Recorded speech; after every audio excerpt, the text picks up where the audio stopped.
and welcome to DM Talks. Today we're gonna see a game in the all moves explained category. That is, I explain every move, every idea behind the moves, so you're not sitting wondering why did he do that.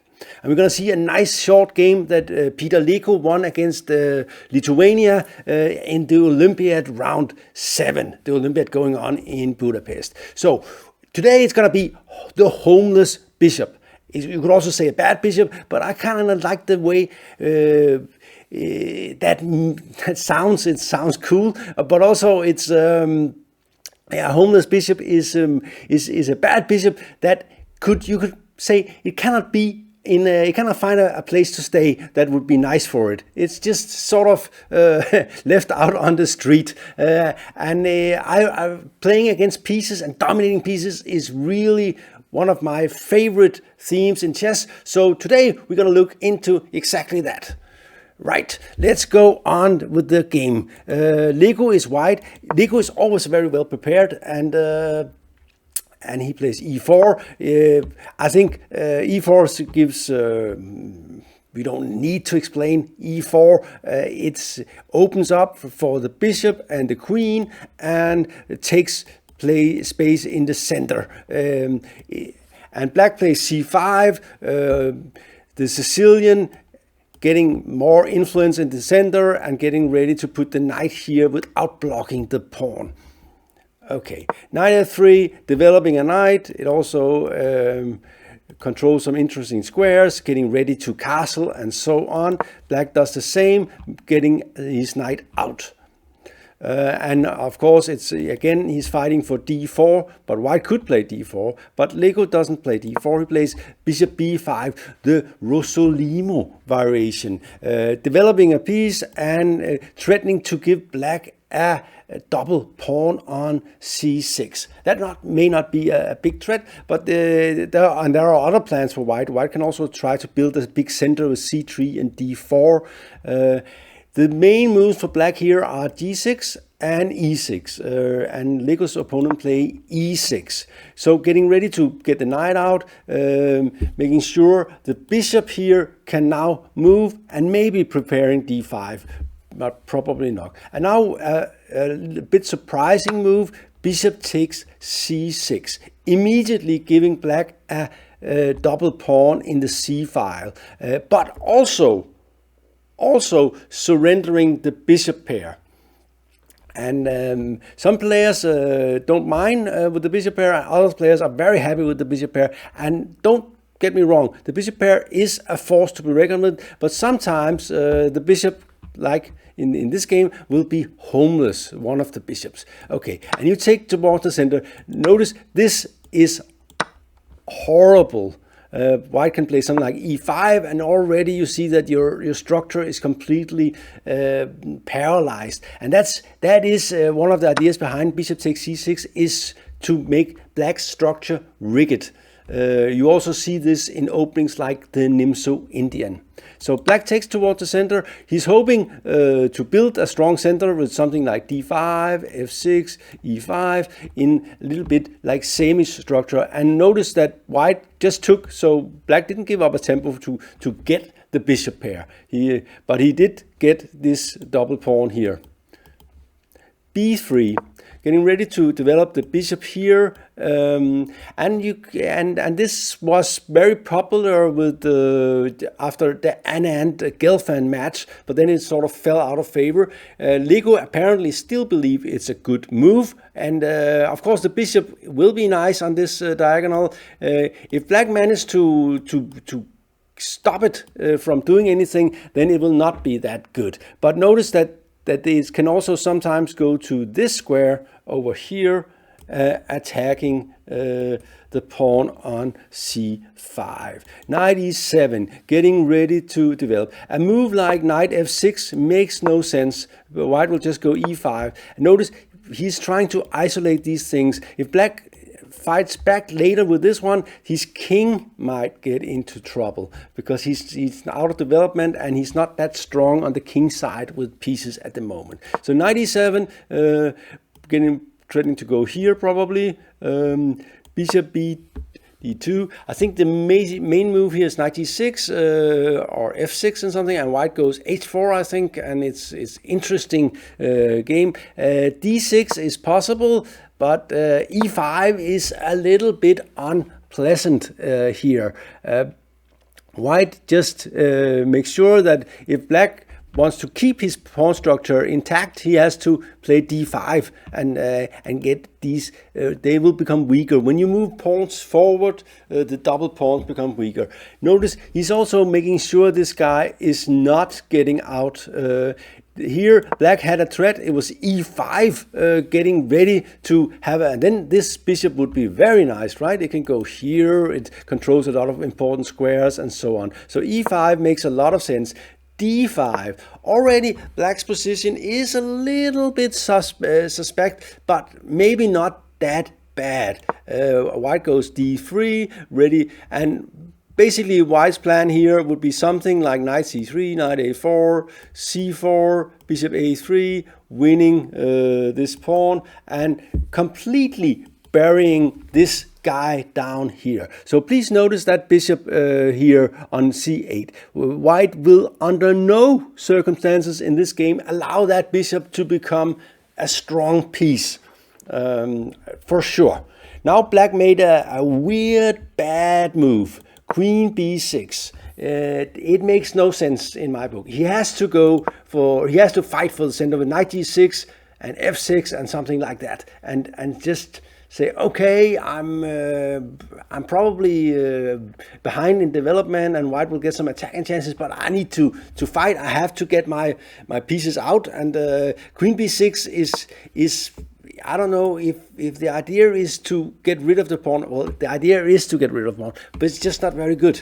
And it also sets black up for knight c3 to a4, which we already know is part of his plan. Knight c3 comes here, and knight g6 attacking here, castle, and white is now fully developed and clearly better. He's basically threatening you play something like knight a4, c4, rook e1, and stuff like that, and eventually he will win this pawn. So black panics and play c4 and knight a4, and we can say that it looks like black is getting some counterplay. But here is a very instructive moment in the game. So, like I said, we were talking about homeless pieces. So which piece is it that white is hoping will become homeless? Yeah, of course, it's the guy down here that we will hope to create a world where he doesn't have any nice places to stay. Something like this knight sitting here and dominating that guy down here is what we are hoping for. d4, taking control over the c5 square, and already I clearly prefer white here. Rook, bishop a6, rook e1. You wanted to play that anyway, and black completely blunders here. But anyway, something like this, I think you just go here and you get ready for a4, and yeah, you can take way, but this guy will not be good. It will not be good ever. It will be like a lost soul wandering the board. Black is, of course, very worried about this scenario and plays c5. And we are thinking, if we can just get the bishop out and castle, we will have a good French. But we're not going to get that. So take, and black has to get his pawn back because otherwise we'll just keep it. But then white has and here black is already in serious trouble. But a4, really, really nasty.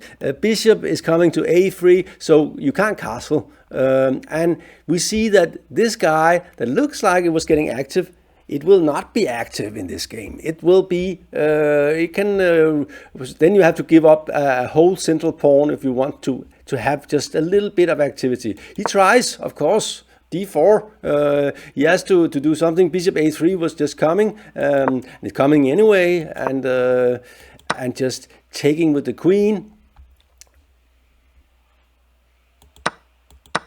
and black is still hoping, and this, notice this is nice. See, the king, it cannot castle because the bishop is controlling f8.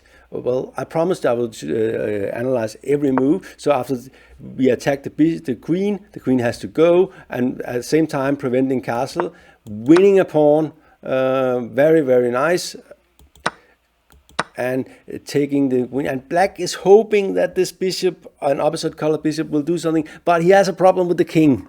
He has a problem with the king. He's also a bit afraid that this will come. So he takes, and white takes with the knight, and that looks really, really strange, right? It looks like, what is that? What are you doing? Why are you taking with the knight? And the reason is clear.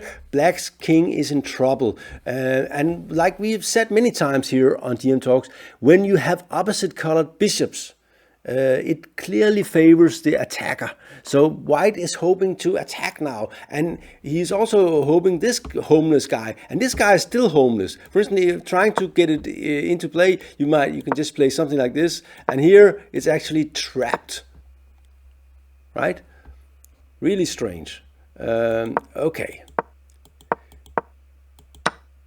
So knight takes, castle, and bishop d6. And the idea is very simple. Knight c5, rook b1, rook b8, checkmate. Not easy to deal with, and this guy is not helping. He will, so trying to stop the attack. Knight c5, attacking the bishop.